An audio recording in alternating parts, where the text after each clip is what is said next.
Well, I think there's a couple of things that we've got to.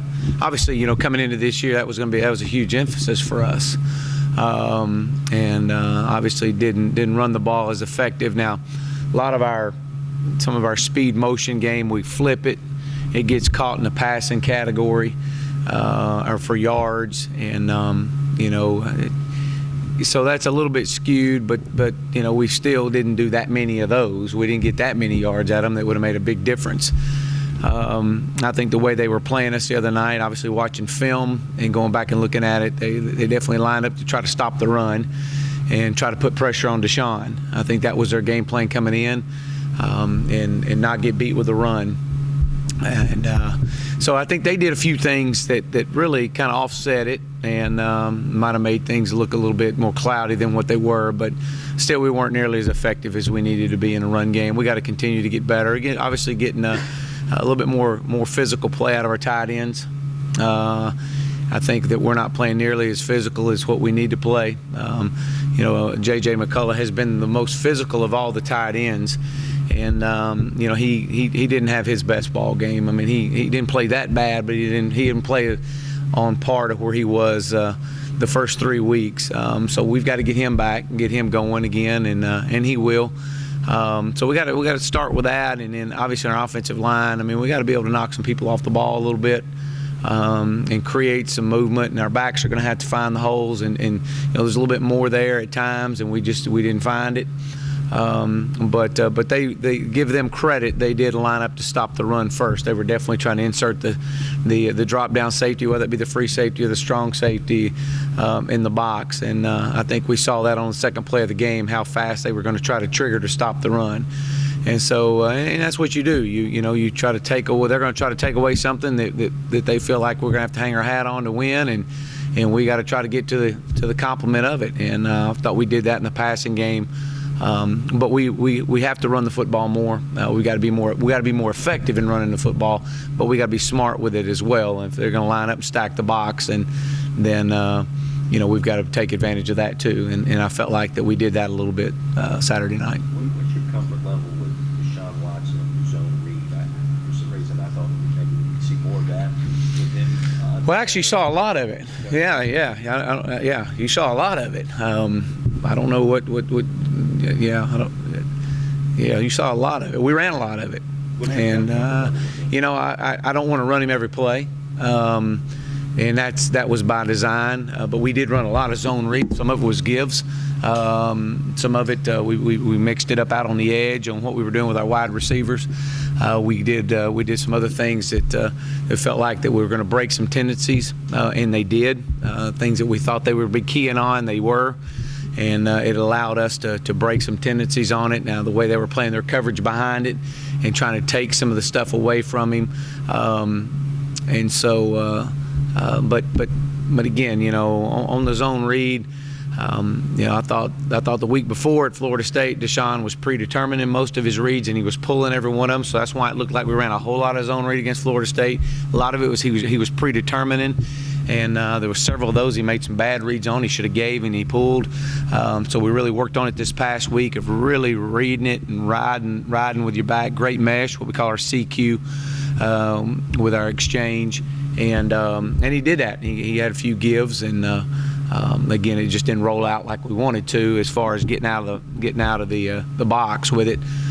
With that running back, but we ran a lot of it. I feel very comfortable running the zone read with him. I think he's very comfortable with it. I think you just got to be smart with it and understand that our backs have got to get involved in this thing, and so that's what we've got to do. And we got to be able to create some movement up front to get those backs involved. I mean, that's all about space.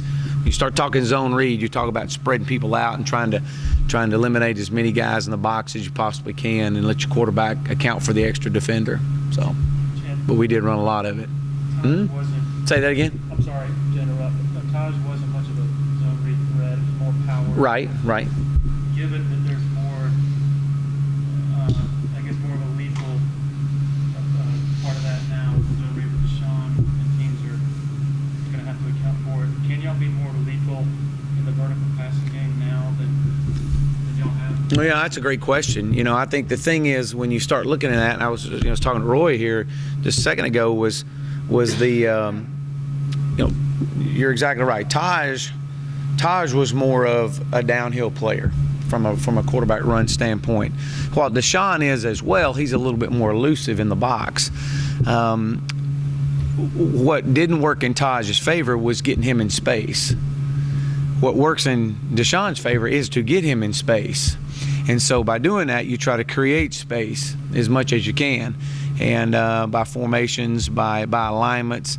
And so, I think that the more that we go in this thing, I think without a doubt that his comfort level and running the zone read and being able to create space for him is what you try to do. And with that being said, then they've got to make a decision, because he's a rare combination. I mean, you usually got some guys that are really good zone read runners and not very effective in the passing game, so therefore you can stack the box and play games with you up front, and how that you're gonna make is he gonna give it who's his read key? Is it gonna be a give? If it is a give, then who's gonna account for the quarterback? And because it's essentially a triple option, it's just a different way to run it. And or you got guys that aren't very good zone read runners, and you still try to run some zone read to keep people honest, but he's really effective passing the ball. Those guys, you don't have to be nearly as complex up front from a defensive standpoint, because you're not going to run as much during the course of the game. Deshaun's kind of a rare combination, because the worst thing you want to do with Deshaun is get him on the run, because he does a great job keeping his eyes down the field, and I think we've seen that now over the last few weeks with him.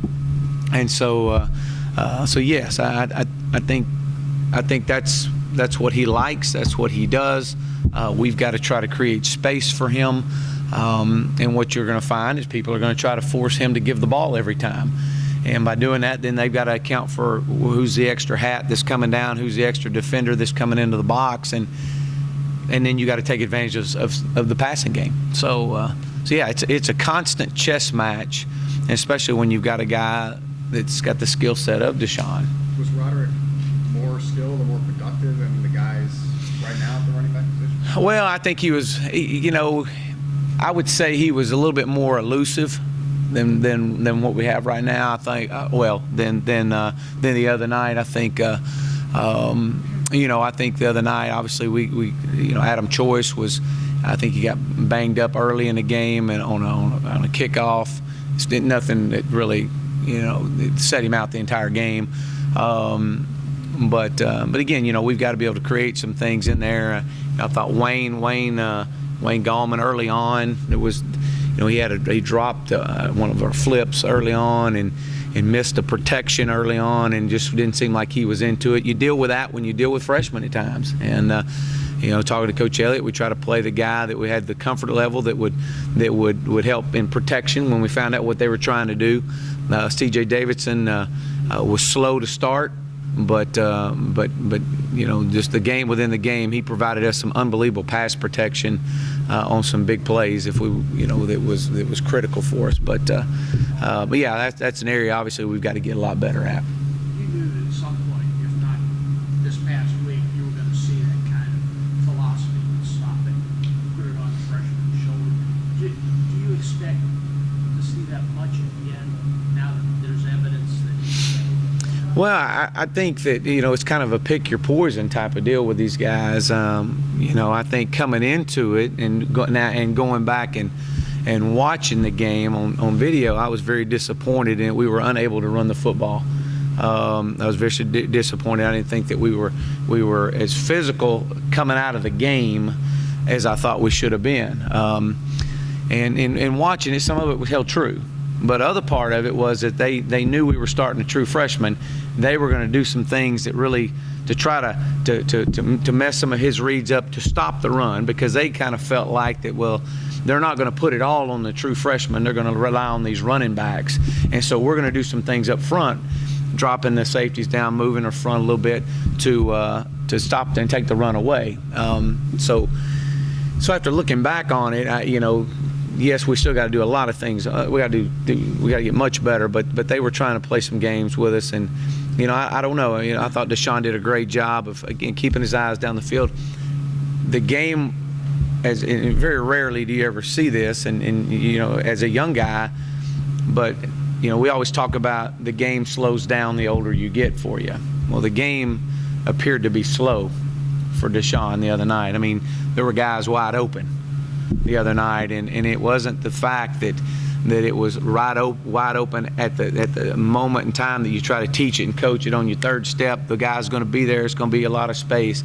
There were times that Deshaun saw it and held the ball a little bit, moved around in the pocket to let it even open up even more. And those are just things, that's just a great feel. He's got a great feel for the game, and he understands what we're trying to do. And I think that's a credit to him. We gave some really good pass protection, which I was pleased with. But he provides that bit that, the more you get him out of the box and the more he's on the run, the more dangerous he gets. And, I said it the other night, he extends plays. But I don't know, guys are going to try to play you different.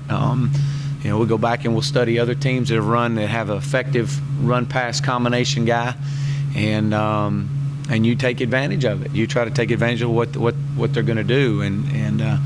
But I thought he handled it really well the other night and took what they gave him. The beauty then would be to be able to run the ball effectively when you know they're trying to stop you. Right.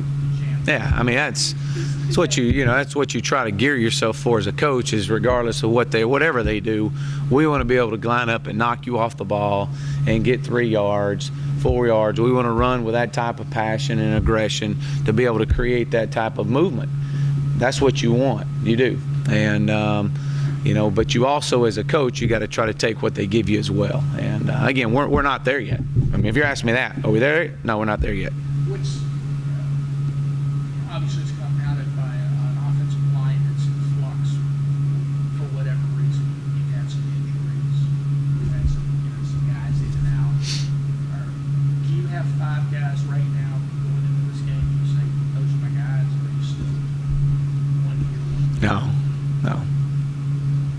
I mean, we got 5 guys, but we've got guys moving all over the field. I mean, we got a collection. I think we played 8 this past week, 7 the week before. And I think we got guys that are playing 3 different positions, and that's an area that we're very thin at, and from a numbers standpoint. And so we've got we've got guys that are going from guard to center to tackle, Reed Webster, for example. Reed has been, his role around here the last few years, he's been a backup. He's been a guy that's really kind of stepped in and played in a must-need situation, or when the game was out of hand. And, Reed is a guy right now that he's playing well. He's taking his role. He's playing well. He's doing some good things. He's having to play 3 different positions. I mean, we've got to be able to get better in a lot of the areas, but you got guys that are playing all over the field up front. There's no doubt about that. 4 games in, we've heard about the tight end position just now. Yeah. Is it Disappointing?